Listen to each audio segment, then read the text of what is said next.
Hi friends, Assalamu alaikum and welcome back to my channel. I am Sumaya from Sumi's Home Chef.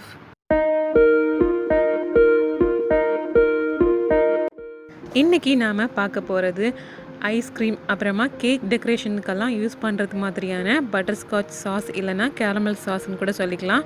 அது எப்படி செய்கிறதுன்னு பார்க்க போகிறோம். முதல்ல ஒரு பேனில் வந்து 3/4 கப் அளவுக்கு ஒயிட் சுகர் எடுத்துக்கிறேன். நீங்கள் இதுக்கு பதிலாக ப்ரௌன் சுகர் கூட யூஸ் பண்ணிக்கலாம். இப்போ இதை லோ ஃப்ளேம்லேயே வச்சு கேரமலைஸ்ட் ஆக விட்டுக்கலாம். அதாவது ப்ரௌன் கலரில் இந்த மாதிரி மாறி வருது பாருங்கள். ஸோ தண்ணி சேர்க்காமல் இந்த மாதிரி கம்ப்ளீட்டாக எல்லா சுகரும் மெல்ட் ஆகி கோல்டன் கலரில் நல்லா கேரமலைஸ்ட் ஆகி வர்றது வரைக்கும் நாம் லோ ஃப்ளேம்லேயே வச்சு இந்த மாதிரி மிக்ஸ் பண்ணி எடுத்துக்கலாம். சுகர் கம்ப்ளீட்டாக கட்டியே இல்லாமல் கரைஞ்சதுக்கு அப்புறமா 2 டேபிள் ஸ்பூன் அளவுக்கு சால்டட் பட்டர் சேர்த்துக்கோங்க. இதுவே நீங்கள் அன்சால்டட் பட்டர் யூஸ் பண்ணுறதா இருந்தால் ஒரு பிஞ்சு அளவுக்கு சால்ட்டு சேர்த்துக்கோங்க.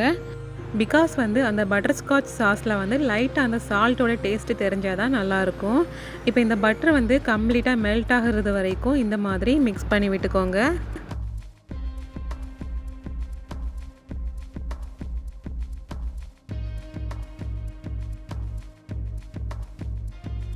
இப்போ பட்டர் வந்து நல்லாவே மெல்ட் ஆகிடுச்சு. ஸோ இதில் வந்து 1/2 கப் அளவுக்கு ஃப்ரெஷ் க்ரீம் சேர்க்குறோம். இப்போ இந்த ஃப்ரெஷ் க்ரீம் இதில் சேர்த்ததுனால இந்த மாதிரி லைட்டாக திரண்டு வர்றது மாதிரி இருக்கும். பட் நம்ம மிக்ஸ் பண்ண கம்ப்ளீட்டாக எல்லாம் மிக்ஸ் ஆகி திக்கான சாஸ் நம்ம செஞ்சு எடுத்துக்கலாம். ஸோ நல்லா முதல்ல இந்த மாதிரி நுரைச்சி வரும். நீங்கள் எந்த டைமில் லோ ஃப்ளேம்லேயே வச்சுக்கோங்க.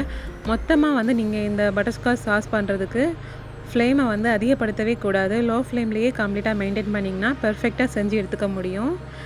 அவ்வளோதான். இப்போ பாருங்கள், சூப்பராக நம்மளோட பட்டர்ஸ்காட்ச் சாஸ் வந்து ரொம்பவே அழகாக தயாராகிடுச்சு. ஸோ இதோட ஃபைனல் டெக்ஸ்சர் வந்து எந்த மாதிரி இருக்கணும், இதோட திக்னஸ் எந்த மாதிரி இருக்கணும்னு பார்த்திங்கன்னா இந்த மாதிரி நம்ம கொஞ்சமாக விட்டு பார்த்துக்கலாம் ஒரு மூடியில். இப்போ அது ஸ்லோவாக இந்த மாதிரி திக்காக வடிஞ்சு வருது பாருங்கள். இதுதான் பெர்ஃபெக்டான ஸ்டேஜ். ஸோ இந்த ஸ்டேஜில் வந்ததும் நம்ம ஸ்டவ்வை ஆஃப் பண்ணிக்கலாம். அவ்வளோதான், நம்மளோட சூப்பரான பட்டர்ஸ்காட்ச் சாஸ் வந்து வெறும் 3 பொருளை வச்சு ரொம்பவே அழகாக வீட்டிலையே தயார் பண்ணியாச்சு. பாருங்கள், பார்க்கவே எவ்வளோ அழகாக இருக்குன்னு. இதோட டேஸ்ட்டும் சூப்பராக இருக்கும். இதை நாம் வந்து கேக் அப்புறமா ஐஸ்கிரீம் அண்ட் நிறைய டெசர்ட்ஸில் எல்லாம் வந்து டெக்கரேட் பண்ணுறதுக்கு டேஸ்ட்டுக்கெல்லாம் யூஸ் பண்ணிக்கலாம்.